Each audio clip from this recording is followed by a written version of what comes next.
Nagsimula ang kwento sa pagkakakilala natin sa isang hardcore gamer na nagngangalang Alan matapos niyang tapusin ang Elden Ring nang hindi man lang nakakatanggap ng kahit isang tama. Ngunit para sa kanya, masyadong madali iyon. Kaya naman naghahanap siya ng ibang bagay na tunay na susubok sa kanyang kakayahan. Bigla siyang nakakita ng advertisement para sa isang larong walang katapusan at agad itong nakakuha ng kanyang interes. Nalaman din niya na maaari itong laruin sa Hell Mode, isang difficulty level na sinasabing napakahirap at nagdudulot ng matinding desperasyon sa mga manlalaro. Gayunpaman, kampante si Alan sa kanyang kakayahan kaya nagpasya siyang subukan ito. Pinili pa niya ang pinakamahirap na class sa laro, ang pagiging summoner. Sa isang iglap, hinigop siya papasok sa laro at nang magkamalay siya, natagpuan niya ang sarili bilang isang bagong silang na sanggol. Makalipas ang isang taon, makikita si Alan na pinapakain ng kanyang ina na si Teresa. Habang nangyayari yon, naalala niya kung gaano naging miserable ang kanyang nakaraang buhay. Kaya naman masaya siya na nabigyan siya ng pagkakataong magsimulang muli. Bagamat masyado pa siyang bata para magsalita, naiintindihan niya ang mga sinasabi ng kanyang mga magulang dahil Japanese ang ginagamit ng lahat sa mundong ito. Napagtanto niya na nakatira sila sa isang maliit na nayon kung saan nagbabayad ng buwis ang mga mamamayan sa namumunong Panginoon. Ang kanyang ama na si Rodan ay isang masipag na tao na mahal ang kanyang pamilya. Nang gabing iyon, pinatulog siya ng kanyang mga magulang bago sila naghapunan. Ngunit nalaman natin na mahigit isang taon na niyang sinusubukang malaman kung paano buksan ang kanyang status window. Biglang may lumitaw na aklat sa kanyang harapan. Dahil sa gulat, napasigaw siya at narinig iyon ng kanyang mga magulang. Agad niyang napagtanto na nagkamali siya kaya nagpanggap siyang nagsasalita lamang habang natutulog. Pagkaalis ng kanyang mga magulang, binuksan niya ang aklat upang tingnan ang kanyang stats. Doon niya nalaman na mayroon siyang dalawang skills bilang summoner. Ngunit sa kasalukuyan niyang level, H-rank beasts at mga insekto lamang ang kaya niyang i-summon. May nakita rin siyang liham mula sa God of Creation na humihingi ng paumanhin sa pagkaantala ng pagdating ng kanyang grimoire. Ipinaliwanag nito na natagalan ng paggawa dahil nasa testing phase pa ang kanyang class. Sinubukan niyang mag-summon ng isang halimaw ngunit walang nangyari. Dahil walang mga guide sa mundong ito, naisip niyang kailangan niyang tuklasin ang lahat sa sarili niyang paraan. Ginamit niya ang kanyang create skill upang gumawa ng isang insect card at naghanda siyang gamitin ito. Ngunit napansin niyang nakatingin sa kanya ang kanyang ina kaya nagpasya na lamang siyang matulog. Kinabukasan, napansin ni Alan na abala ang kanyang mga magulang kaya inilabas niya ang kanyang grimoire at ginamit ang insect card. Biglang lumitaw ang isang tipaklong. Naisip niya kung susunod ba ito sa kanyang mga utos kaya sinubukan niya itong utusan, ngunit puro talon lamang ang ginawa nito. Doon niya napagtanto na hindi siya nito naiintindihan dahil taglay lamang nito ang antas ng pag-iisip ng isang karaniwang insekto. Nang tingnan niya ang stats nito, nakita niyang wala itong pangalan kaya pinangalanan niya itong Denka. Napansin din niyang nagbibigay ito ng bonus sa kanyang endurance at agility na ikinamangha niya. Ngunit nang makita ito ni Teresa, agad siyang nagulat at tinapakan ng tipaklong hanggang sa madurage ito. Pagkaraan ng ilang araw ng pag-eeksperimento sa kanyang mga skills, nagawa naman niyang mag-summon ng isang H-rank mouse. Napansin niyang kulang din ito sa talino, ngunit kaya niya itong utosang gamitin ang kakayahan nitong Scurry. Nalaman natin na ang kakayahan ni Denka ay Hop. Naniniwala si Alan na puno ng mapanganib na nilalang ang mundong ito, kaya para sa kanya ay napakahina pa ng kanyang mga summon upang talunin ang kahit ano. Natuklasan din niya na maaari siyang mag-imbak ng hanggang 10 card para sa bawat nilalang. Mahalaga para sa kanya ang mga bonus na ibinibigay ng mga card dahil matapos siyang makapag-ipon ng 10 mouse cards. Nagkaroon siya ng sapat na lakas upang makahati ng kahoy gamit ang kanyang palakol. Ngunit alam niyang kailangan pa niyang mag-grind ng husto upang lumakas dahil sa Hell Mode, nangangailangan ng 100 beses na mas maraming EXP para makapag-level up kumpara sa normal. Isang araw, umuwi si Rodan na puno ng dugo ang katawan. Nagulat si Teresa, ngunit ipinaliwanag nitong kagagaling lamang niya sa pangangaso ng isang great boar. Nalaman natin na tuwing taglagas at taglamig ay nangangaso siya ng mga halimaw kasama ang kanyang mga kaibigan. Tinanong niya si Alan kung gusto nitong makita ang great boar. Dahil unang beses niyang lumabas ng bahay, namangha si Alan habang pinagmamasdan ang paligid ng nayon. Ipinakita naman ni Rodan ang halimaw na kanilang napatay. Ang kapitbahay nilang si Jerga ay agad na pinuri si Rodan at hinikayat ang lahat na salubungin ang kanilang kampyon. Nagsigawan at nagdiwang ang mga tao, ngunit sinabi ni Rodan na sinwerte lamang siya. Para kay Jerga, isa lamang iyong pagpapakumbaba. Binati siya ni Alan, dahilan upang mamangha si Jerga dahil nakakapagsalita na ang isang taong gulang na bata. Nang tanungin ni Alan ang tungkol sa Great Boar, ipinaliwanag nitong isa itong sea-rank monster at kinailangan ng 20 lalaki upang mapabagsak ito. Doon nagsimulang maunawaan ni Alan kung gaano kalalakas ang mga halimaw sa mundong ito. Pagkaraan ng 10 buwan, tumaas ang level ng kanyang summon at create skills. Napansin niyang kayanan niyang gumawa ng G-rank cards. Nakakuha rin siya ng bagong kakayahan na nagbibigay daan upang pagsamahin ang kanyang mga summon. Bukod dito, dumbable rin ang kanyang card storage kaya mas marami na siyang bonus na maaaring makuha mula sa pag-iimbak ng mga card. Na-unlock din niya ang note feature na kusang nagsusulat ng kanyang mga iniisip sa grimoire. Gusto pa niyang mag-eksperimento, ngunit kailangan muna niyang mag-recover ng mana. Pagkatapos ng hapunan, sinubukan niyang pagsamahin ang kanyang mouse cards. Ngunit sinabi ng grimoire na kulang pa rin siya sa mana kahit nakapagpahinga na siya. Sinubukan naman niyang gumawa ng G-rank beast ngunit nabigo rin dahil sa kakulangan ng mana. Doon niya napagtanto na kailangan muna niyang palakasin ang kanyang stats bago siya makagawa ng mas malalakas na summon. Makalipas ang 2 taon, nakalikha si Alan ng 2 G-rank cards. Pinagsama niya ang mga ito at nakabuo ng isang ibon. Pinangalanan niya itong Chappy. Nang i-summon niya ito, nalaman niyang kaya nitong gayahin ang mga boses ng tao. Para kay Alan, perpekto ito para sa panlilinlang sa mga kalaban. Ipinatawag din niya ang 2 pa niyang G-rank beasts, isang Palaka at isang Nunal. Ang kakayahan ng Palaka ay ang mag-provoke ng mga kalaban habang ang Nunal naman ay kayang maghukay ng mga butas sa lupa para sa mga bitag.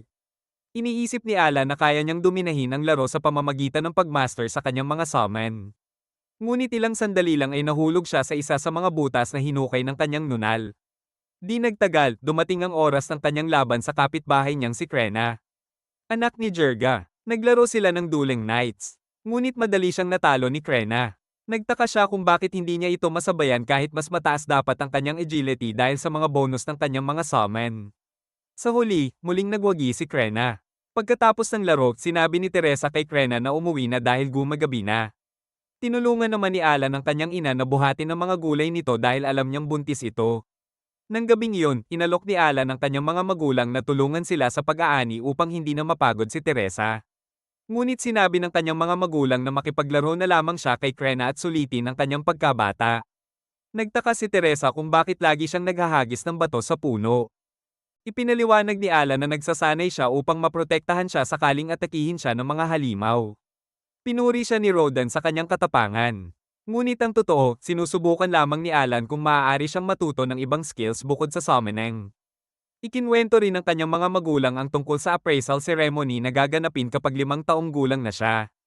Dito malalaman kung anong talento ang taglay ng bawat bata. Umaasa silang magiging espesyal ang talento ni Alan at baka makatulong pa itong makaahon sila sa kahirapan. Pagsapit ng taglamig, natuklasan ni Alan na kayanan niyang panatilihin ang isang summon sa loob ng buong araw. Ngunit bigla siyang tinawag ni Krena at muli na naman siyang natalo nito. Habang nangyayari yon, biglang nakaramdam ng matinding sakit si Teresa. Nagulat ang lahat at agad nilang napagtanto na mangganganak na siya. Inutusan ni Rodan si Krena na tawagin ang kanyang ina. Kinabahan si Alan dahil hindi pa siya kailanman nakakita ng panganganak. Dumating si Hilda, ang ina ni Krena. At agad niyang pinaalis ang mga lalaki sa silid bago tulungan si Teresa. Makalipas ang ilang oras, narinig ni na Rodan at Alan ang iyak ng isang sanggol. Agad silang pumasok sa silid. Masayang sinabi ni Teresa na lalaki ang kanilang anak. Pinangalanan nito ni Rodan na Mash.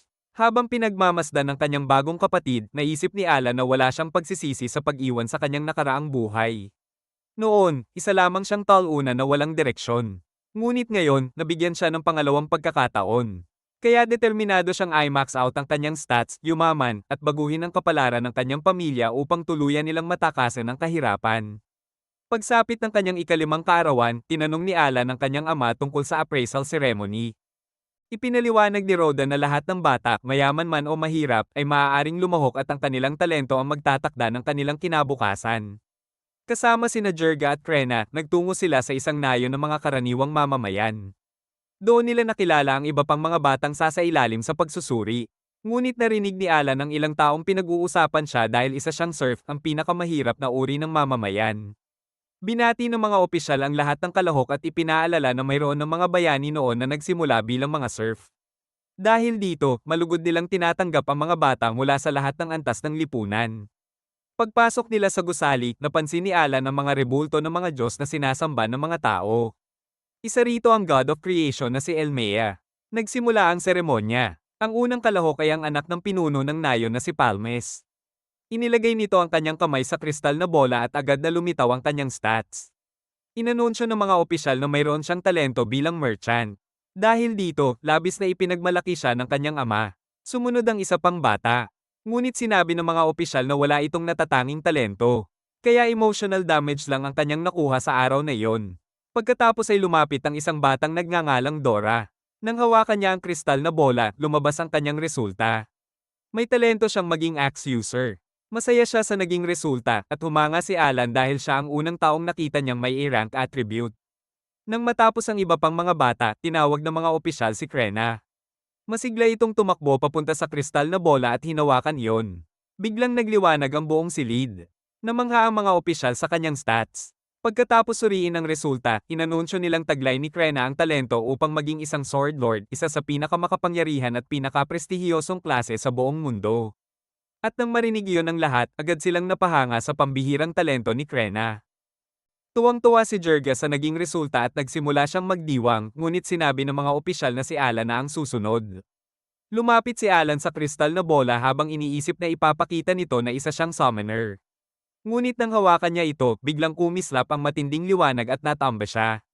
Tinanong ni Rodan ang mga opisyal tungkol sa resulta dahil hindi siya marunong magbasa. Ipinaliwanag nila na walang talento si Alan.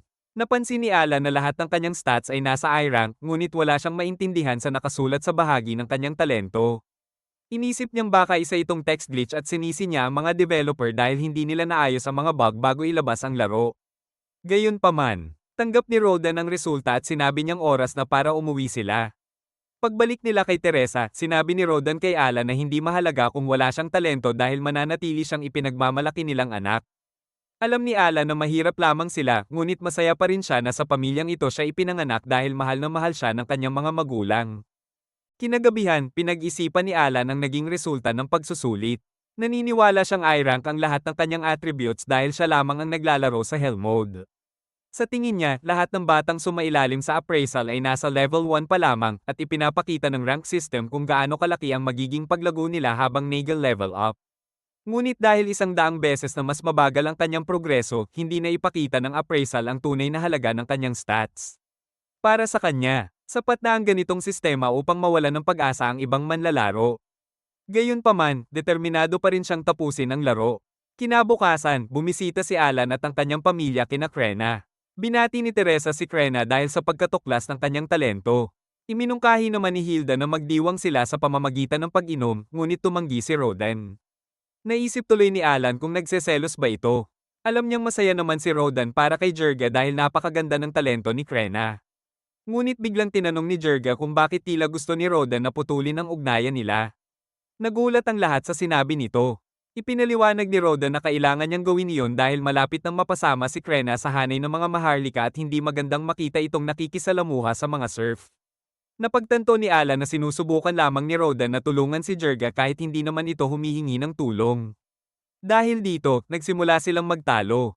Buti na lamang at pinatigil sila ni Hilda at Teresa at pinilit na umayos ang kanilang asal. Nagtaka si Alan kung palagi ba silang nag-aaway noon.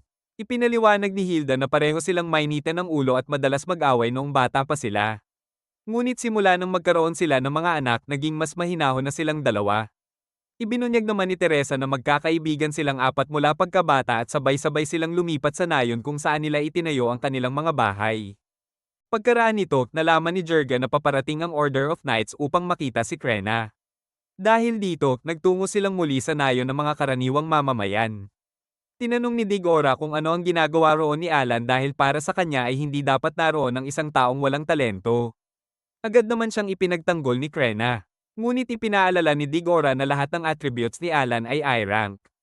Pipigilan sana siya ni Jerga ng tangkain ni Krena na makipagsagutan, ngunit dumating na ang mga kabalyero. Nakilala ng mga taga-nayon ng kanilang kapitan na si Zenef. Sinabi nito sa pinuno ng nayon na nais niyang makita ang Sword Lord. Kaya agad nilang tinawag si Krena. Masaya si Alan dahil sa wakas ay makakausap na nito ang mga kabalyero. Ngunit sinabi ni Zenef na nais muna niyang subukan ang lakas nito sa pamamagitan ng isang duelo. Tutol si Jerga dahil naniniwala siyang masyado pang bata si Krena para sa totoong laban.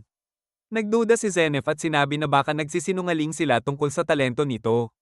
Nagbanta pa siyang papatayin si Krena kung tatanggihan nito ang duelo. Nag-alala ang lahat matapos marinig yon. Ngunit nang makita ni Krena ang espada, agad siyang natuwa nang malaman niyang maaari niya itong gamitin kung tatanggapin niya ang hamon. Kaya pumayag siya. Nagtipon ng lahat upang panoorin ang laban. Humarap kay Krena ang vice captain na si Labren. Agad sumugod si Krena ngunit naisalag ni Labren ang kanyang mga pag-atake.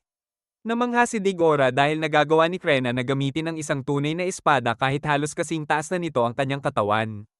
Samantala, hindi sigurado si Alan kung kaya nitong talunin ang isang kabalyero.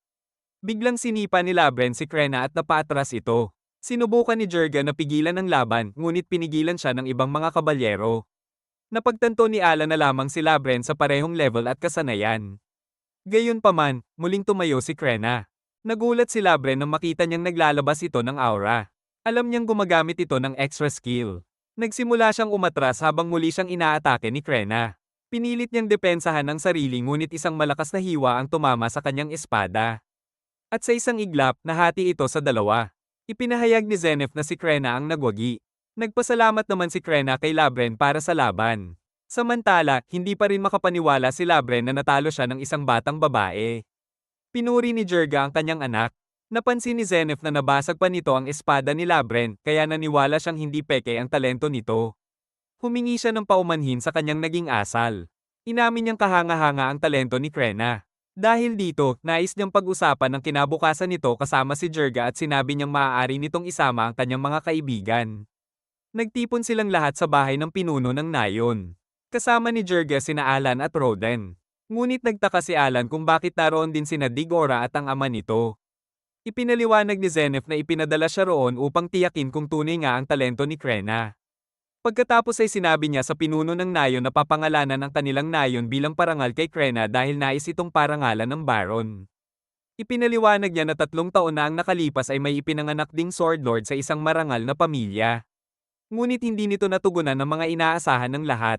Dahil dito, muli itong isinailalim sa appraisal at natuklasang ordinaryong swordsman lamang pala ang tunay nitong talento. Nalaman din nila na may ilang maharlika na pinalabis ang kanilang mga talento. Kaya naman nais ng kaharian na tiyaking totoo ang talento ni Krena. Humingi muli ng paumanhin si Zenith kay Jurga at sinabi niyang dapat itong tulungan si Krena na paunlarin ang kakayahan nito upang makapasok ito sa akademya pagdating ng edad na 12. Sinabi rin ni Digora na nais niyang makapasok sa akademya. Inanyayahan naman ni Krena si Alan na sumama sa kanila. Ngunit sinabi ni Digora na wala namang kinabukasan si Alan dahil wala itong talento. Kaya agad na sinabi ni Krena na mali siya tungkol kay Alan. Pagkatapos nito, ipinakilala ni Jurga si Rodan kay Zenith. Nakilala agad siya ni Zenith bilang mangangaso ng Great Boar.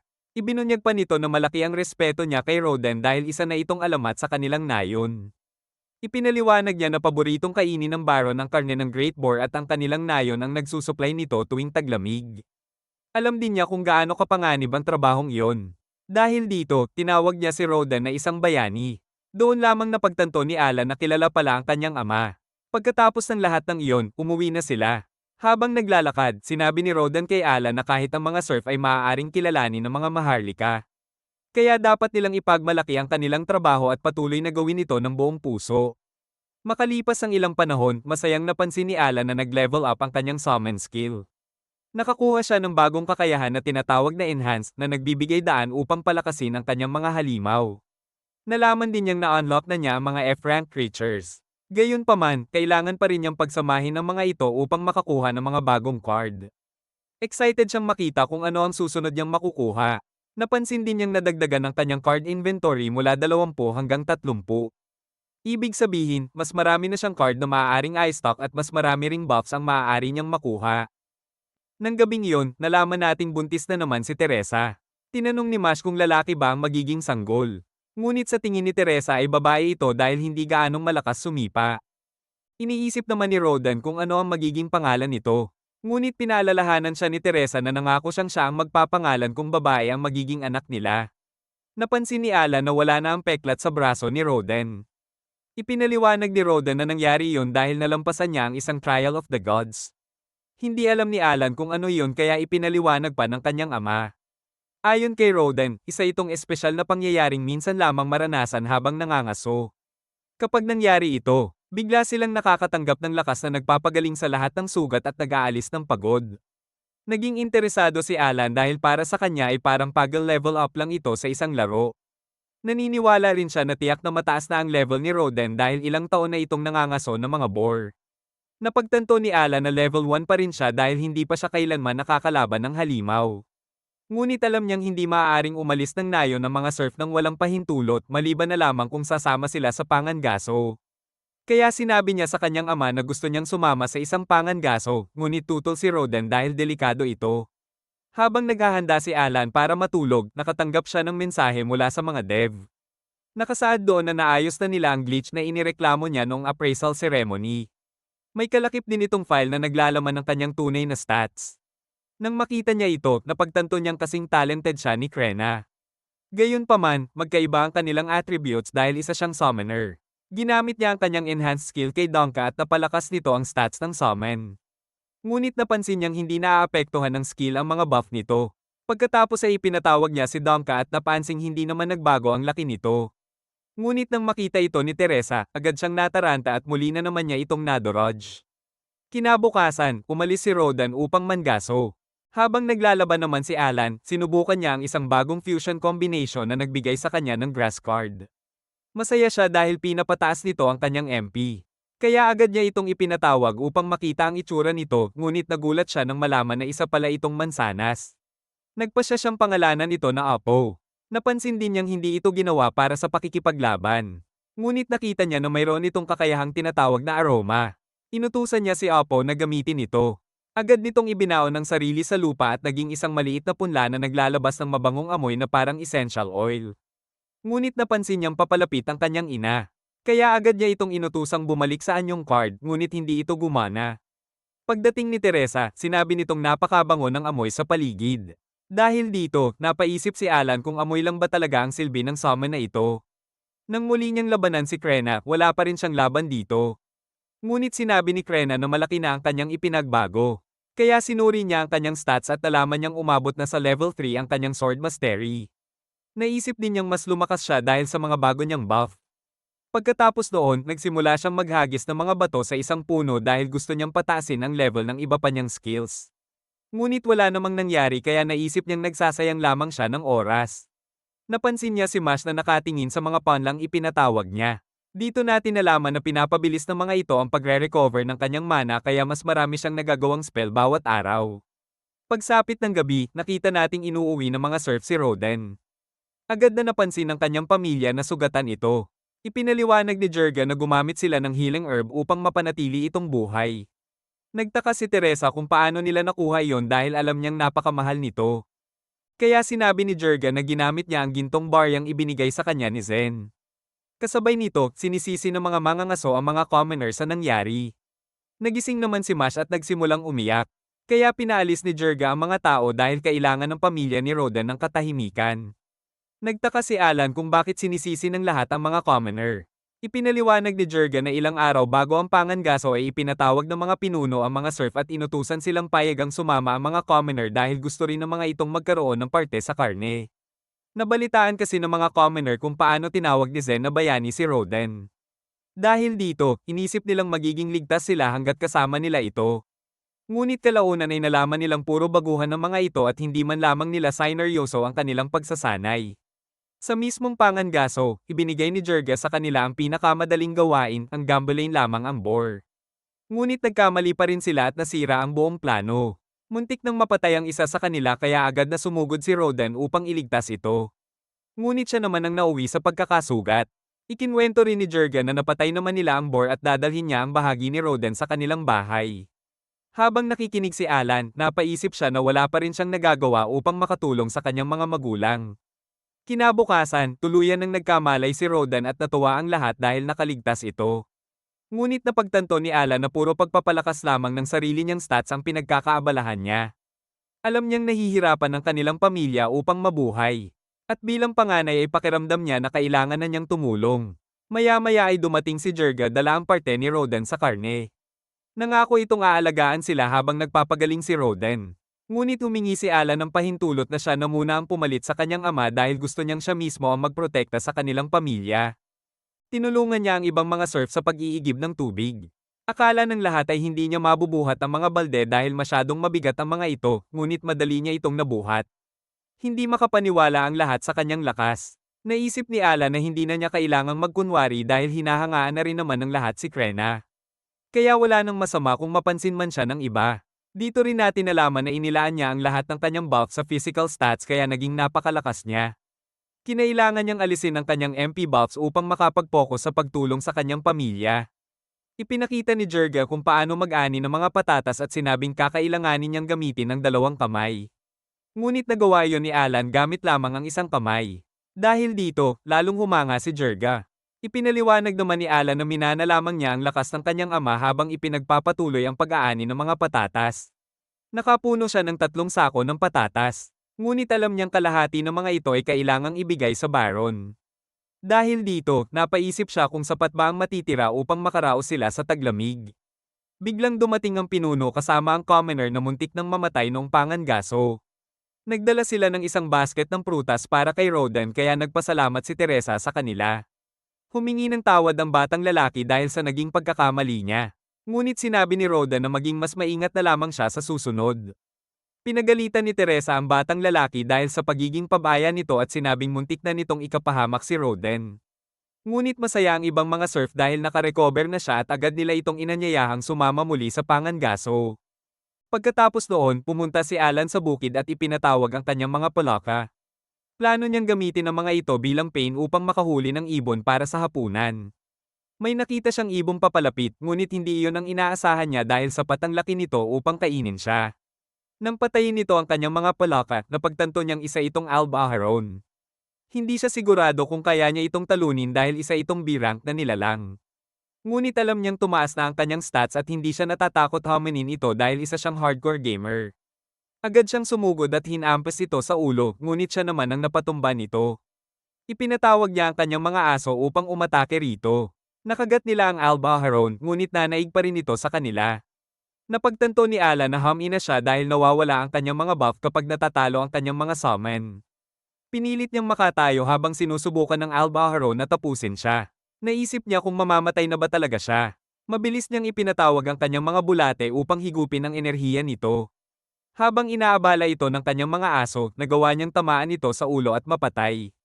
Nakakuha siya ng 100 XP matapos itong talunin. Ipinagdiwang niya ang kanyang tagumpay at sinabi niyang nakaramdam siya ng pananabik habang nakikipaglaban dito. Umuwi si Alan dala ang Albaharon at sinabi sa lahat na natalo niya ito sa pamamagitan ng isang sorpresang pag-atake. Ngunit napansin ni Rodan ang sugat sa kanyang pisngi. Tinuruan siya ni Jirga kung paano kunin ang dugo ng Albaharon at ipinaliwanag na tumitimbang ito ng 100 libra. Ngunit bumababa sa 40 libra kapag natuyo na. Sinabi rin niya kay Alan na kailangan nilang ibigay ang 60% nito bilang buwis sa mga nakatataas. Pagkatapos ay kumuha siya ng magic stone mula sa katawan nito at sinabi kay Alan na kailangan din nila itong ibigay sa mga maharlika. Ngunit alam ni Jirga na masyado pang bata si Alan para mangaso ng mga halimaw at naisip niyang maaari nila itong gamitin upang makipagkasundo para sa mas malaking bahagi. Pumunta sila sa pinuno ng nayon kung saan ikinwento ni Jirga kung paano natalo ni Alan ang Albaharon. Sinabi rin niyang ibibigay nila ang mga pakpak nito bilang buwis. Tinanong ni Jirga kung maaari nilang itabi ang natitirang bahagi. Ngunit ipinaliwanag ng pinuno na mas maraming karne ang hinihingi ng Baron ngayong taon. Inisip ni Alan na iyon ang dahilan kung bakit pinayagan ng mga commoner na sumama sa pangangaso. Nag-alok si Jirga na ibigay ang magic stone kapalit ng karne at nagsimulang umarte, sinasabing mamamatay sa gutom si Alan pagdating ng taglamig dahil hindi pa kayang mangaso ni Roden. Alam ng pinuno na siya ang dahilan kung bakit nasugatan si Roden. Pinayagan niya silang itabi ang natitirang bahagi ng Albaharon at nagpasalamat si Alan sa kanyang kabutihang loob. Ngunit iniisip niya kung magiging ganoon din ba ang pinuno sa mga mahuhuli nilang halimaw sa hinaharap. Sinabi ni Jirga na mahirap talunin ang mga Albaharon. Tinanggap ng pinuno ang alok ni Alan at natuwa sila dahil nagtagumpay ang kanilang plano. Pagkatapos noon, bumalik si Alan sa bukid at muling ginamit ang kanyang mga palaka upang makaakit ng mas maraming Albaharon. Pinasalakay niya ang kanyang mga bulate at mga aso sa sandaling lumapag ang mga ito na nagbigay sa kanya ng pagkakataong madali silang mapatay. Nakakuha siya ng 200 XP sa pagtalo sa mga ito at sinabi ng kanyang aklat na tumaas na ang kanyang level. Inutusan niya itong ipakita ang kanyang stats. Napansin niyang bumalik na sa normal ang kanyang HP at MP. Ngunit pakiramdam niya ay hindi niya nakukuha ang buong benepisyo ng pag-level up dahil hindi ganoon kalaki ang itinaas ng kanyang stats gaya ng dapat. Gayunpaman, kontento pa rin siya sa kanyang paglago at masaya dahil matapos ang 6 na taon ay nakapag-level up din siya. Naisip niyang panahon na upang sabihin ang totoo sa kanyang pamilya. Bumalik si Alan dala ang dalawa pang Albaharon at humanga si Rodan dahil nagawa niyang talunin ang dalawa pa sa mga ito. Ngunit napagtanto niya na oras na upang magsanay kasama si Krena. Nakipaglaban siya rito habang iniisip kung paano maaabot ang level 3. Ngunit naagapan siya ni Krena at nag-iwan ito ng malaking bukol sa kanyang ulo. Pagsapit ng gabi, sinabi ni Alan sa kanyang mga magulang na isa siyang oracle ng Diyos. Sinabi niyang pinagpala siya ni El ng kapangyarihan at karunungan, kaya mas malakas at mas matalino siya kaysa sa ibang mga bata. Ngunit sinabi rin niyang binalaan siya ni El na haharap siya sa mga pagsubok na kahit 100 tao ay hindi kayang tapusin. Nag-alala ang kanyang mga magulang. Alam ni Rodan na natapos ni Alan ang isang pagsubok ng mga Diyos dahil tuluyan nang nawala ang sugat sa kanyang pisngi. Ngunit nagtaka si Teresa kung bakit napakahina ng naging resulta niya noong appraisal ceremony. Sinabi niya sa kanila na mabagal ang paglaki niya kumpara sa ibang mga bata at ipinaliwanag na inakala ng mga opisyal na wala siyang talento dahil masyado pang bago ang kanyang talento para makilala.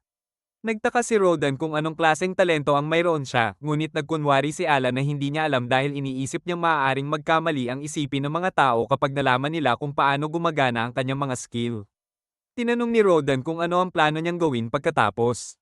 Ipinaliwanag ni Alan na mag-iipon siya ng lakas upang malampasan ang mga pagsubok ng mga Diyos. Nangako si Rodan na tutulungan siya kapag nagkaproblema siya, ngunit sinabi rin niyang itago muna ni Alan ang kanyang talento sa iba dahil maaaring isipin nilang isa siyang huwad na propeta.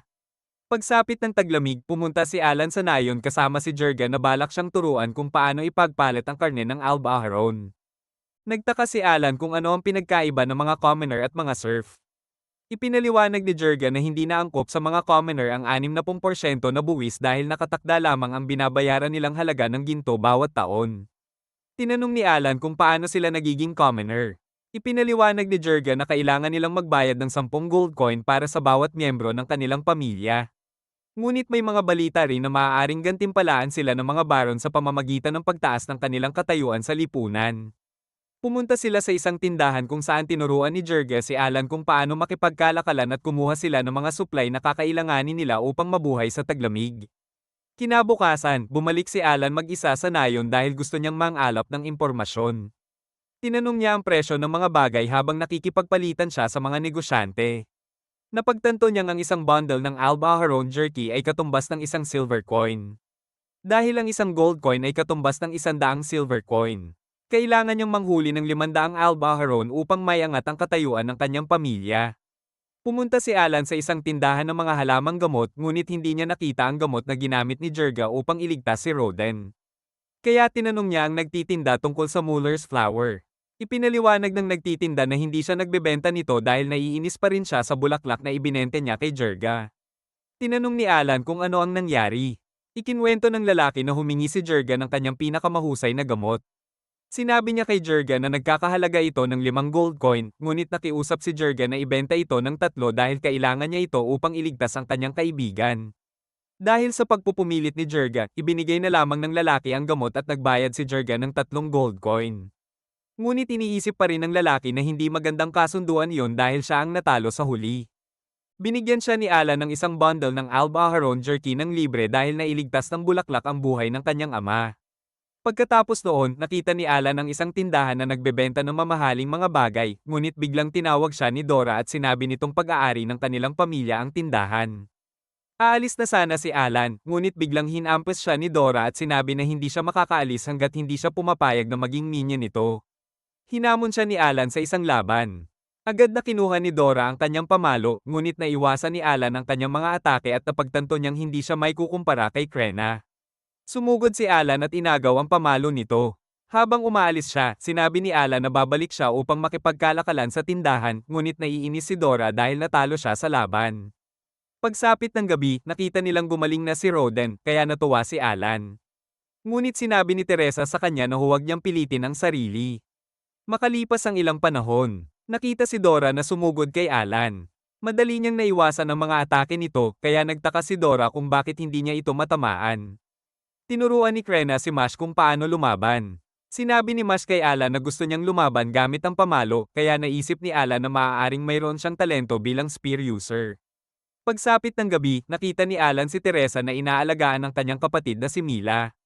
Bumalik si Rodan sa bahay, ngunit nagtaka sila kung bakit mas gabi na siya kaysa dati. Ipinaliwanag ni Rodan na ipinatawag sila ni Jurga ng pinuno ng nayon. Sinabi niya na sinabi ng pinuno na kailangang sumama muli ang mga commoner sa Pangangaso dahil gusto ng baro na mas maraming bor ang may hatid nila ngayong taon.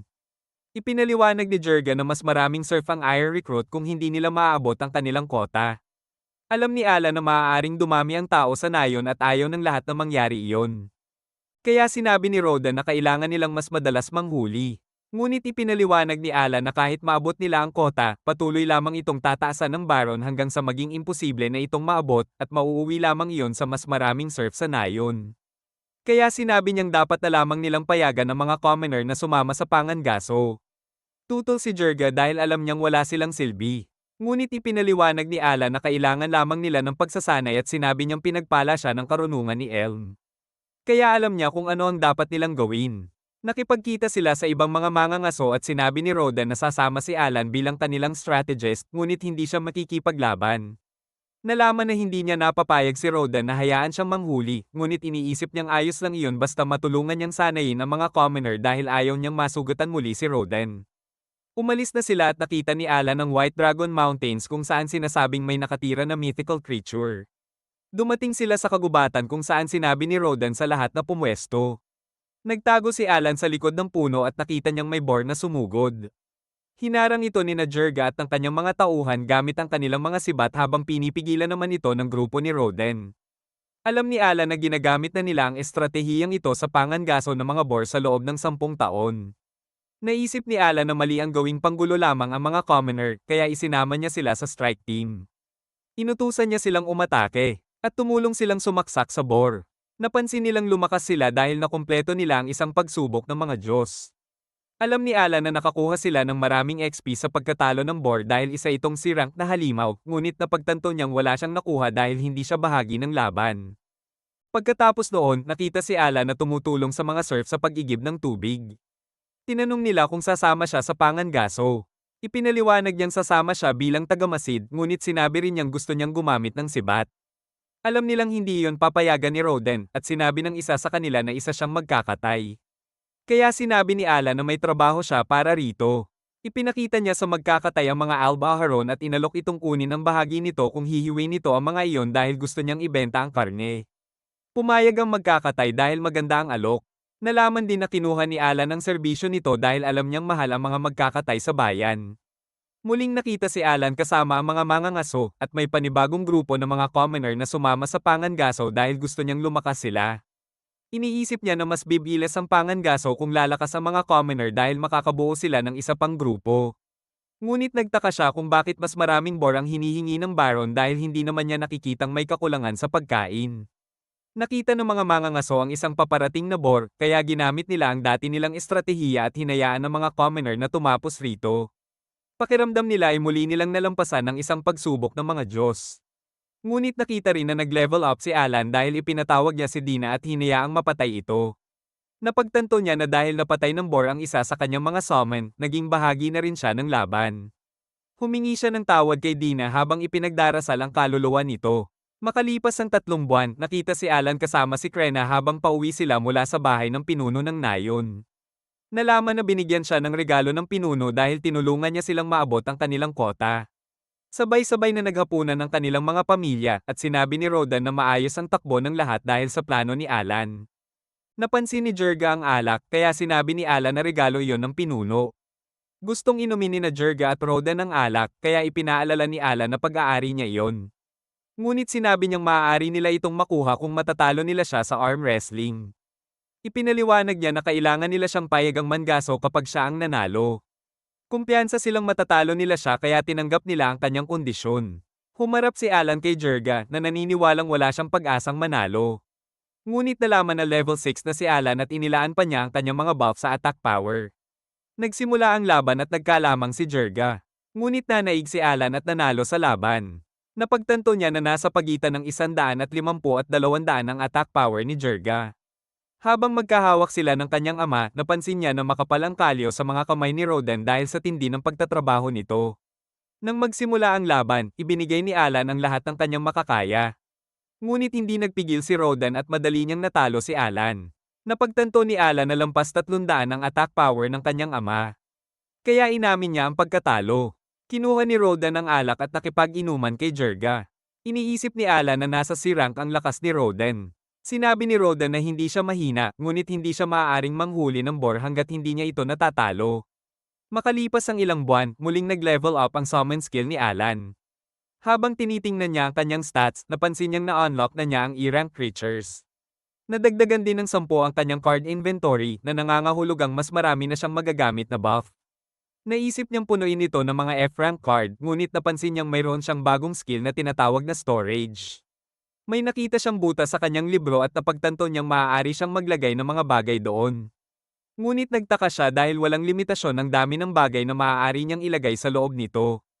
Alam niya na sa mga video game, nakakakuha ang manlalaro ng mga item at skill kapag kinakailangan na ang mga ito. Kaya naisip niyang may iba pang gamit ang storage skill. Sinubukan niyang gumawa ng isang E-rank insect, ngunit sinabi ng libro na kulang siya sa magic stones. Bumalik siya sa kanyang silid at kinuha ang isa sa mga batong matagal na niyang itinatago. Hindi pa rin siya nakagawa ng E-rank insect. Kaya inihagis niya ang bato sa loob ng storage at sa kanya ito nagawa. Napagtanto niya na iyon ang tunay na gamit ng storage skill. Pagkatapos ay ipinatawag niya ang kanyang bagong halimaw, ngunit isa pala itong higanteng paru-paro. Narinig niyang papalapit si Teresa, kaya inutusan niya ang paru-paro na magtago. Tinanong siya ni Teresa kung bakit siya maingay. Sinabi niyang wala lang iyon, kaya umalis si Teresa. Pagkatapos noon, ipinatawag ni Alan ang isang sabertooth. Nalaman na isa itong E-rank beast na nagbibigay ng buff na nagpapataas ng kanyang stats ng 10. Pinangalanan niya itong Tama at sinubukan niya itong i-fuse sa paru-paro. Ngunit walang nangyari at naisip niyang kailangan niya ng magic stone. Naglagay siya ng isang magic stone sa storage at nakagawa siya ng isang ibon. Ngunit napagtanto niyang kakailanganin pa niya ng mas maraming magic stones upang makausad pa. Nang gabing iyon, tinanong ni Alan ang kanyang mga magulang tungkol sa mga horned rabbit na naghulog ng mga magic stone na ginagamit niya. Ngunit sinabi ni Rodan na hindi na pumupunta ang mga ito sa nayon dahil gumawa ang mga surf ng isang kanal upang ilayo sila. Kinabukasan, nakipag-spar si Dora kay Krena, ngunit wala siyang laban dito. Samantala, tinanong ni Alan si Balmes kung may alam ito tungkol sa mga magic stone. Ipinaliwanag ni Balmes na ang mga magic stone ay matatagpuan malapit sa puso ng mga halimaw at kadalasang ginagamit upang paganahin ang mga magic tool. Sinabi rin niya kay Alan na may iba't ibang uri ng mga ito sa kabisera. Ayon sa kanya, mahalaga ang D-rank stones, ngunit itinuturing na walang halaga ang mga E-rank stone. Madalas pa nga raw na nakakalat lamang ang mga ito sa lupa. Pumulot siya ng isang E-rank stone at ibinigay ito kay Alan. Dahil dito, napagtanto ni Alan na maaari siyang makahanap ng mga ganoong bato sa paligid ng nayon, kaya humingi siya ng tulong sa iba pang mga taga-nayon. Bumalik si Alan sa bukid at nakita nating nakagawa na siya ng 5 uri ng F-rank creatures. Bigla niyang naramdaman ng malakas na bugso ng hangin at binalaan siya ng kanyang ibon na may paparating na panganib. Biglang sumulpot ang isang boar at natambe siya nito. Agad namang ginamit ng kanyang plant summon na si Binsi ang kakayahan nito upang pagalingin siya. Muling sumugod ang boar, ngunit pinatulog ito ng kanyang butterfly gamit ang sleeping powder. Pagkatapos ay tinapos ito ni Tama. Isa pang boar ang sumugod sa kanya, ngunit pinigilan ito ng kanyang stone monster na si Wall-E.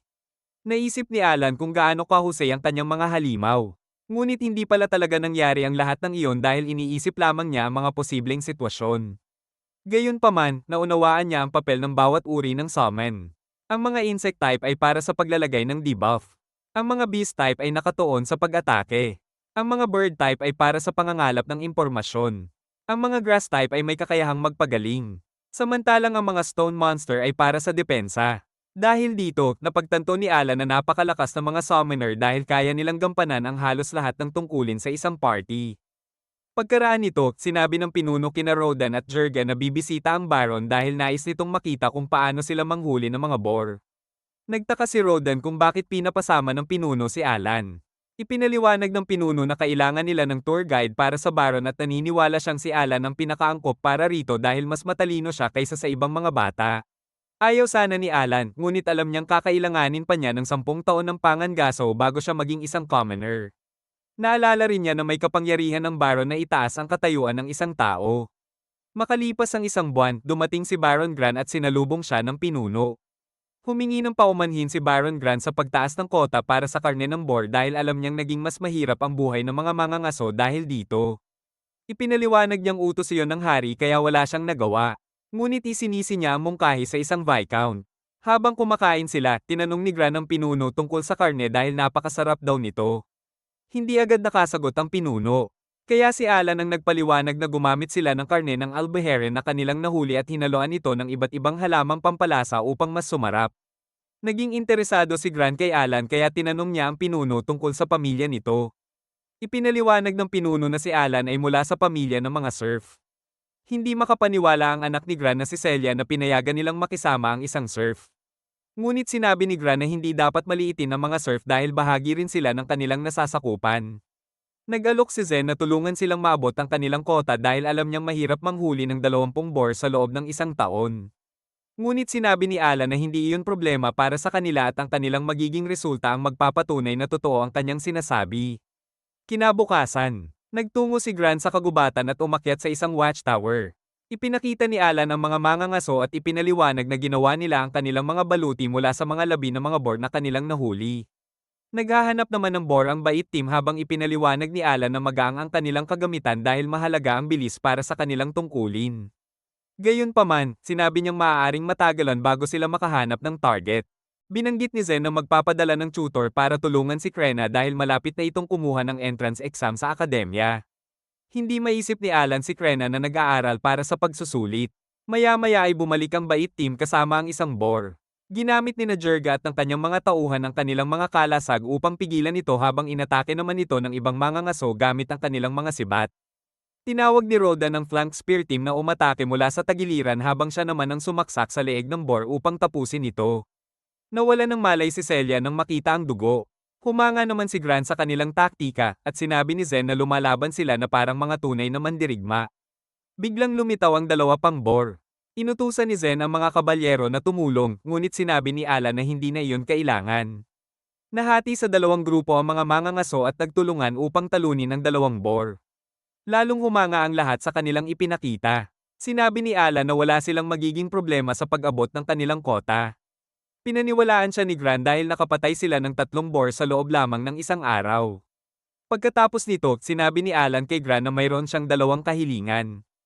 Ang una ay mabigyan sila ng mga shield wall dahil makakatulong iyon sa kanilang pangangaso. Ang ikalawa ay pahintulutan silang makipagkalakalan ng alak at maipamahagi ito sa mga serf dahil nag-aalala silang bababa ang halaga ng karne ng boar sa nayon kapag sumobra ang supply nito. Ipinaliwanag niya na ang pagpapalit ng karne kapalit ng inangkat na alak ay makakatulong upang maiwasan ang pagbagsak ng presyo dahil walang alak na mabibili sa nayon. Ngunit tinanong ni Gran kung bakit alak ang pinili niya sa halip na ibang produkto. Alam ni Zen ang sagot at ipinaliwanag niyang mahalagang mapanatiling mataas ang morale ng mga mangangaso dahil palagi nilang isinasapanganib ang kanilang buhay sa pangangaso. Sinabi rin niya kay Gran na makatwiran ang mga kahilingan ni Alan. Dahil dito, sinabi ni Gran na bibigyan niya ng paborableng konsiderasyon ang mga ito at pinuri si Alan sa mahusay nitong pagganap bilang kanilang tour guide. Pagkatapos noon, ipinatawag ni Gran sina Rodan at Jerga at sinabi niyang kahanga-hanga silang mga mangangaso. Bilang gantimpala, itinaas niya ang katayuan ng kanilang mga pamilya upang maging mga commoner. Labis ang tuwa ni Alan nang marinig iyon dahil maaari na siyang manggaso sa labas ng hangganan ng nayon. Nasabik din siya sa pagkakataong harapin ng White Dragon. Sinabi rin ni Gran na bibigyan niya ng commoner status ang iba pang veteranong mangangaso. Pagtatapusin na sana niya ang pagpupulong ng paalalahanan siya ng kanyang butler na si Sebas na may nais malaman ng hari mula sa kanila. Ipinaliwanag ni Gran na nais ng hari na ipakilala ang Krena Village sa buong kaharian. Kaya kailangan niyang malaman ang kasaysayan sa likod ng pangangaso ng mga boar. Ngunit hindi komportable si Rodan sa paksang iyon. Ikinwento ni Jerga na 13 taon na ang nakalipas ng paunlarin ng mga serf mula sa mga kalapit na nayon ng lupain. Matapos ang 6 na buwan ng matinding pagtatrabaho, biglang umatake ang isang boar at winasak ang kanilang mga pananim. Dahil dito, wala silang pagkain para sa taglamig. Kaya kinumbinsi sila ni Rodan na manghuli ng boar at nagawa nilang patayin ito gamit lamang ang mga kagamitang mayroon sila. Ngunit namatay ang isa niyang kaibigan at hanggang ngayon ay sinisisi pa rin niya ang sarili sa nangyari. Humingi ng paumanhin si Grant sa pagbubukas ng maselang usapin, ngunit sinabi niyang si Rodan ang dahilan kung bakit umunlad ng ganito ang nayon. Dahil dito, nais niya itong bigyan ng isa pang gantimpala. Hiniling ni Rodan kay Grant na payagan si Alan na magtrabaho sa kanyang lupain.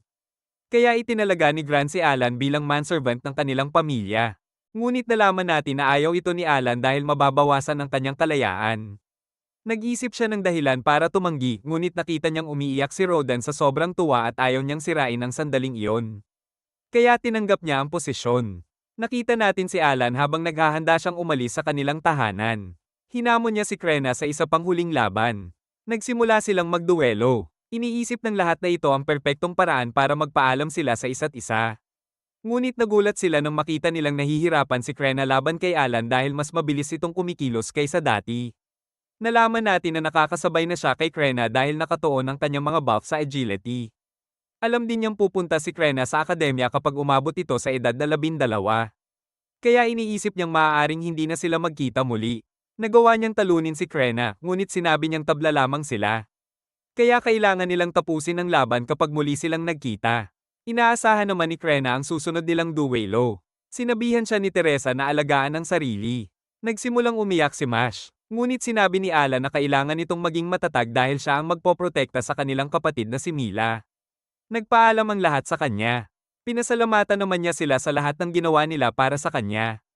Ngunit nakita niya sina Dora at Balmes na nagtatago sa likod ng bakod. Iniabot ni Dora sa kanya ang isang kutsilyo at mabilis na tumakbo pabalik kay Balmes. Ngunit natambe ito kaya nagtawanan ng lahat. Umalis si Alan kasama ang kanyang mga magulang. Ipinaliwanag ni Rodan na ang pagiging manservant ay unang hakbang lamang para sa kanya at sinabi nitong malayo ang mararating niya kung magsisikap siya. Sumakay siya sa karuwahe ni Gran. Habang papalayo siya kasama ng mga kabalyero, napaiyak siya nang maisip niyang maaaring hindi na niya muling makita ang kanyang mga magulang. Dumating si Alan sa lupain ni Gran kung saan tinulungan niya si Celia na mamites ng prutas mula sa puno. Ngunit nang tikman ito ni Celia, napagtanto nitong hindi ito masarap kaya itinapon niya ito. Inutusan niya si Alan na kumuha ng ibang prutas para sa kanya. Ngunit biglang lumitaw sa himpapawid ang isang magic ship. Hindi makapaniwala si Alan na kayang paganihin ng mga magic stone ang ganoon kalaking sasakyan. Kinabukasan, nagising si Alan sa kanyang silid at napansin niyang napakabango nito dahil sa mga halaman. Ngunit napagtanto niyang nagugutom na siya. Sumama siya sa iba para mag-almusal at nakilala niya ang head servant na si Rick. Ipinaliwanag ni Rick ang iba't ibang tungkulin sa loob ng lupain. Sinabi rin nito na kabilang sila sa mababang ranggo, ngunit itinuturing pa rin silang bahagi ng pamilya. Nagulat si Alan sa nalaman niya at naisip niyang kaya pala natuwa si Rodan para sa kanya dahil naging bahagi siya ng pamilya ni Gran. Habang nag-aalmusal si Gran, pinuri ng kanyang asawa si Alan dahil mabilis nitong natutunan ng mga pangunahing gawain.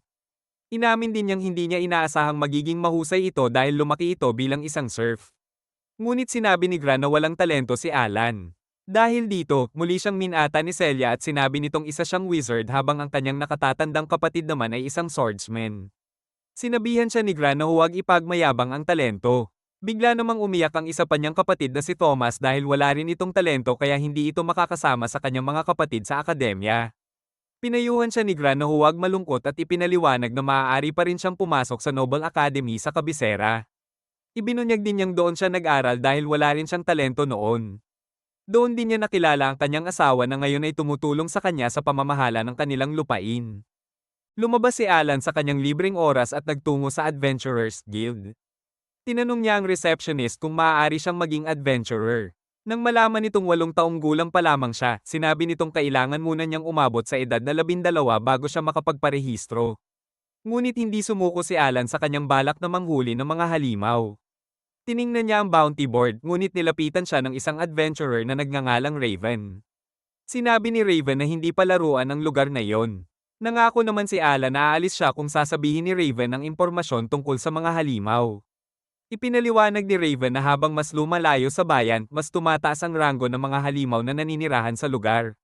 Dagdag pa niya, ang pinakamalalakas na nilalang ay matatagpuan malapit sa White Dragon Mountains. Napansin ni Alan ang pangalang Murder Gulch, ang halimaw na pinagkuhanan ng pangalan ni Mash, kaya tinanong niya si Raven kung bakit wala pang nakakahuli rito. Ipinaliwanag ni Raven na napakadelikado nito kaya kahit ang mga adventurer ay iniiwasan itong harapin. Sinabihan siya ni Raven na umalis na, ngunit sinabi ni Alan na mayroon pa siyang isang huling tanong. Nais niyang malaman ng tungkol sa White Dragon na may bounty na 1,000 gold. Ipinaliwanag ni Raven na walang sino man ang kayang tumalo rito dahil napakalakas nito. Dagdag pa niya, napapalibutan ng lugar ng White Dragon ng malalaking deposito ng myth na gustong minahin ng maraming tao. Dahil dito, patuloy na tumataas ang gantimpala para sa sino mang makakapatay rito. Maya-maya, niyaya ng mga kasama ni Raven ang isa't isa na uminom. Nagpasalamat si Alan kay Raven sa impormasyong ibinahagi nito tungkol sa mga halimaw, ngunit sinabi lamang nito na umalis na siya. Pagkatapos noon, tumakbo si Alan papunta sa gate at ipinakita ang emblem ng pamilyang Grant sa bantay. Dahil dito, pinayagan siyang makalabas. Nagtungo siya sa kagubatan at ipinatawag ang kanyang ibon na si Hawkins. Napansin niyang kaya nitong sundin ang kanyang mga utos dahil mayroon itong 150 intelligence. Nag-summon siya ng 5 pang Hawkins at inutusan silang maghanap ng mga halimaw sa paligid. Ipinatawag din niya si Tama, ngunit napagtanto niyang hindi niya ito gaanong makokontrol dahil 28 lamang ang intelligence nito. Hindi nagtagal, pinangunahan siya ni Hawkins papunta sa isang grupo ng mga goblin. Nang mapansin siya ng isa sa mga ito, agad siyang nag-summon ng 10 Tama at inutusang salakayin ng mga goblin. Lumaban pabalik ang mga goblin kaya ipinatawag niya ang kanyang mga butterfly at inutusang patulugin ang mga ito. Naghagis din siya ng bato sa isa sa mga goblin, ngunit napagtanto niyang hindi iyon sapat upang mapatay ito. Habang natutulog ang mga goblin, tinapos sila ng mga tama. Dahil dito, nakakuha siya ng 1,000 XP. Dahil sa resulta nito, naisip ni Alan na maaari siyang mag-level up ng mabilis sa pamamagitan ng pangangaso ng mga goblin. Kinuha niya ang kanilang mga magic stone at muling inutusan ang kanyang mga ibon na maghanap ng mas malalaking grupo ng goblin. Patuloy silang nag-eespya sa paligid habang ginagamit niya ang kanyang mga tama at butterfly upang talunin ang mga halimaw. Kalaunan, napagtanto niyang 2 beses siyang nag-level up matapos mapatay ang 80 goblin. Natuklasan din niya na hindi maaaring gamitin ang D-rank magic stones upang gumawa ng kanyang E-rank creatures. Dahil dito, kailangan pa rin niyang mangolekta ng E-rank magic stones. Muli niyang pinaikot ang kanyang mga ibon upang maghanap ng mga halimaw, ngunit nang sumapit ang gabi ay napagtanto niyang hindi sila nakakakita sa dilim. Kaya nagpasya siyang umuwi na muna. Makalipas ang 1 buwan, bumili si Alan ng mga bakal na bola mula sa isang mangangalakal dahil naisip niyang maaari itong maging mabisang sandata kapag inihagis. Sa panahong iyon, umabot na siya sa level 12 dahil hindi siya tumigil sa Pudgy Grind. Ngunit habang pauwi siya, biglang sumulpot si Sebas at sinabing kailangan nilang mag-usap. Tinanong siya ni Grant kung ano ang ginagawa niya tuwing libreng oras. Ipinaliwanag nitong malaya siyang gawin ang gusto niya, ngunit nag-aalala sila dahil palagi siyang gabing-gabi nang umuuwi. Nagpasya si Alan na sabihin ang totoo. Inamin niyang pumapatay siya ng mga halimaw sa kagubatan dahil likas na sa kanya ang pangangaso. Naintindihan ni Grant ang kanyang dahilan at sinabi naman ni Sebas na bibilhin nila ang karne ng horned rabbit sa halagang 1 silver coin bawat bundle. Dahil dito, napagtanto ni Alan na maaari rin siyang kumita habang nangangaso. Pagkalipas ng 6 na buwan, nasa kagubatan muli si Alan at iniisip ang pangangaso ng horned rabbit para kumita ng pera. Biglang bumalik ang kanyang mga ibon at napansin niyang kakaiba ang kanilang kilos. Dinala siya ng mga ito sa grupo ni Raven. Nakita niyang sinasabihan ni Rita ang kanilang healer na si Melly na tumakas habang siya ang bibili ng oras laban sa mga kalaban. Agad na naghagis si Alan ng bakal na bola sa isang goblin, ngunit napagtanto niyang hindi pa rin iyon sapat upang mapatay ito. Napansin din niyang sugatan si Raven. Ayaw niyang makita ng iba ang kanyang mga summon, kaya nakipagtulungan siya kay Rita upang labanan ang mga goblin. Sa puntong iyon, lampas 300 na ang kanyang attack at agility stats, kaya kayanan niyang talunin ang mga D-rank monsters kahit mag-isa. Matapos nilang mapabagsak ang mga goblin, sinabi ni Melly na hindi niya magagamot si Raven dahil halos ubos na ang kanyang MP. Alam ni Alan na mamamatay si Raven kung wala silang gagawin. Kaya kumuha siya ng Leaf of Life mula kay Bincy at ginamit ito upang pagalingin si Raven.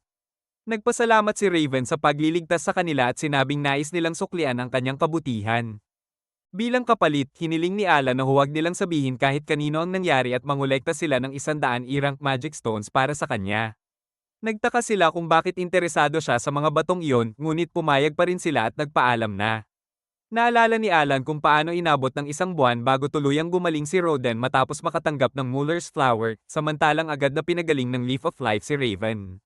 Dahil dito, napagtanto niyang magkaiba ang epekto ng mga hilang item. Hindi rin siya nasiyahan dahil 160 XP lamang ang nakuha niya mula sa laban. Tinanong niya si Hawkins kung bakit hindi nito sinunod ang kanyang utos na maghanap ng mga horned rabbit. Ngunit kalaunan ay napagtanto niyang nag-alala lamang ito para sa grupo ni Raven kaya siya nito tinawag nang makitang nasa panganib ang mga ito. Hindi makapaniwala si Alan na may damdamin ng kanyang mga summon. Humingi siya ng paumanhin kay Hawkins dahil pinagalitan niya ito at sinabing masaya siyang kasama niya ito sa kanyang koponan. Pagkatapos nito, tinulungan ni Alan si Celia na abutin ng isang garapon ng jam at nagtanong kung bakit kailangan niya iyon. Ipinaliwanag ni Celia na gusto niyang gumawa ng cookies dahil uuwi ang kanyang nakatatandang kapatid sa susunod na tagsibol. Sa wakas ay naabot niya ang garapon, ngunit nawalan siya ng balanse at nabasag ito nang pareho silang bumagsak sa sahig. Habang kumakain kasama ang pamilya ni Grant, sinabi ni Zen na natupad na ng Krena Village ang kanilang kota para sa mga boar. Natuwa si Alan nang marinig iyon, ngunit nagtanong si Thomas kung bakit hindi sila nakakakain ng mas maraming karne ngayong taon. Sinabihan siya ni Grant na huwag maging sikim habang napaisip naman si Alan kung saan napunta ang lahat ng karne. Pagkatapos ay hiniling ni Thomas kay Alan na manghuli ng white deer. Iniisip ng asawa ni Grant na napakahirap nito dahil isa itong C-rank monster, ngunit nagpa siya si Alan na tanggapin ang hamon. Makikita natin si Alan sa kagubatan kung saan dinala siya ni Hawkins sa isang white deer na nakapatay ng grupo ng mga goblin. Ipinatawag niya ang kanyang mga palaka para asarin ito at mahulog sa kanyang patibong, pagkatapos ay tinapos niya ito gamit ang kanyang kutsilyo. Nagkagulo ang mga gwardya sa mansyon ni Grant nang makita nilang papalapit ang white deer. Nagtaka sila kung paano ito nakapasok, ngunit napagtanto nilang si Alan pala ang nagdala nito pauwi. Ipinaliwanag ni Alan na hinuli niya ito para kay Thomas na natuwa dahil magkakaroon sila ng karne para sa kanilang selebrasyon ng bagong taon. Ngunit ayaw na ni Alan na ulitin ito dahil kaunti lamang ang XP na nakuha niya. Dahil natalo ni Alan na mag-isa ang isang C-rank monster, inisip ni Grant na baka mayroon talaga siyang talento. Kaya nagpa siya siyang alamin pa ang tungkol kay Alan. Kinagabihan, sinabi ni Sebas kay Alan na napagdesisyonan nilang gawin siyang huntsman, isang uri ng mangangaso na nagtatrabaho para sa Baron. Ipinaliwanag ni Sebas na dalawang bagay ang tungkulin ng huntsman, manghuli ng mga monster para sa pamilya at protektahan ng mga tao laban sa pag-atake ng mga halimaw. Sinabi rin niya kay Alan na babayaran siya ng 100 silver coins bawat buwan. Napagtanto ni Alan na bibigyan siya ng regular na sahod sa halip na bayaran kada monster na mahuhuli. Alam niyang mas mataas pa sa halagang iyon ang halaga ng isang white deer, ngunit tinanggap pa rin niya ito dahil magkakaroon siya ng mas maraming oras para manghuli ng mga goblin at mag-ipon ng XP. Sinabi ni Alan na handa na siyang magsimula agad, ngunit ipinaliwanag ni Sebas na isang beses lamang siya magtatrabaho bilang huntsman bawat linggo dahil manservant pa rin siya ni Celia. Paglipas ng panahon, isang magic ship ang dumating sa teritoryo. Sinalubong ni Celia ang kanyang nakatatandang kapatid na si Miles na isang taon nang nagsasanay sa akademya. Inalok ni Alan na buhatin ang kanyang mga gamit at ipinakilala siya ni Celia bilang kanilang bagong manservant at huntsman. Humanga si Miles dahil halos kaedad lamang siya ni Celia ngunit mayroon na siyang ganoong posisyon. Napansin niyang may malaking potensyal si Alan. Pagkatapos ay ibinigay niya kay Celia ang regalong binili niya mula sa kabisera. Nangako si Celia na iingatan ito at sinabi niyang gumawa siya ng cookies para sa kanya. Pagkatapos nito, tinalo ni Alan ang isang higanting manok gamit ang kanyang bakal na bola at bumalik kasama ang mga monster na nahuli niya na ikinasaya ng head chef. Sinabi ni Rick na nagduduelo sina Mile at Zen. Kaya pumunta si Alan upang panoorin sila at napansin niyang halos magkapantay ang kanilang lakas. Tinapos ni Zen ang laban at sinabi niyang mas lumakas si Mile dahil sa kanyang pagsasanay. Nang mapansin niya si Alan, hinamon niya ito sa isang sparring match. Ibinigay ni Zen ang kanyang espada kay Alan. Nalaman natin na ang mga buff ni Alan ay nakatuon sa pangangaso, ngunit dahil level 20 na siya, inisip niyang kaya niyang talunin si Mile. Sumugod siya, ngunit naharang ni Mile ang kanyang atake at nagsimulang manaig. Napagtanto ni Alan na mas mabilis at mas malakas si Mile kaysa sa kanya. Hindi nagtagal ay naagawan siya ng espada, kaya umamin siyang talo na siya at napagtanto niyang wala siyang pagkakataong manalo. Gayunpaman, pinuri siya ni Mile dahil maganda ang ipinakita niyang laban. Nagtaka ang kanyang mga kapatid kung paano siya naging mas malakas. Ipinaliwanag ni Mile na nakapag-clear siya ng dungeon noong tag-init at natuto siya mula sa isang sikat na sword lord. Napagtanto ni Alan na nanalo si Mile dahil sa pagsasanay niya sa akademya at dahil para siyang naglalaro sa normal mode na nagpapabilis ng kanyang pag-unlad ng 100 beses. Sinabi ni Alan na gusto niya itong makalaban muli sa susunod na pagbalik nito. Pumayag si Mile ngunit hiniling niyang alagaan ni Alan ang kanyang mga kapatid habang wala siya. Nalaman natin na hindi gusto ni Alan ang pagtatrabaho bilang manservant ni Celia. Gusto niyang gumawa ng sariling pangalan upang makaalis sa posisyong iyon nang hindi pinapahiya ang kanyang ama. Makalipas ang ilang araw, bumalik si Miles sa akademya. Habang iniisip ni Alan ang paglilinis ng dungeon para lumakas, napansin niyang umiiyak si Celia. Dumating si Viscount Carnel sa mansyon ni Gran at si Alan ang naghain ng pagkain para sa kanya. Ngunit naging maingat si Alan dahil sinabi ni Rick na karibal ni Gran si Carnel. Nagustuhan ni Carnel ang pagkain at inakala niyang boar meat yun. Ngunit nalaman nating horned rabbit lamang pala ito dahil ayaw ni Gran na sayangin ang kanilang boar meat para sa kanya. Napansin ni Alan na hindi gusto ni Gran si Carnel dahil ito ang dahilan kung bakit itinaas ng hari ang kota para sa boar meat.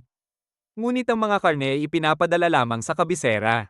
Humingi si Carnel ng pangalawang serving kaya kinuha ni Alan ang plato nito. Ngunit alam niyang pinapahirapan lamang ni Carnel si Gran. Nalaman natin na ang White Dragon Mountains ay nasa pagitan ng mga teritoryo ni Gran at Carnel at parehong may mithril mines ang kanilang mga lupain.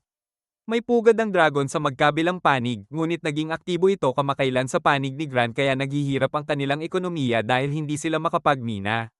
Nagpapalit ng pugad ang dragon kada 100 taon.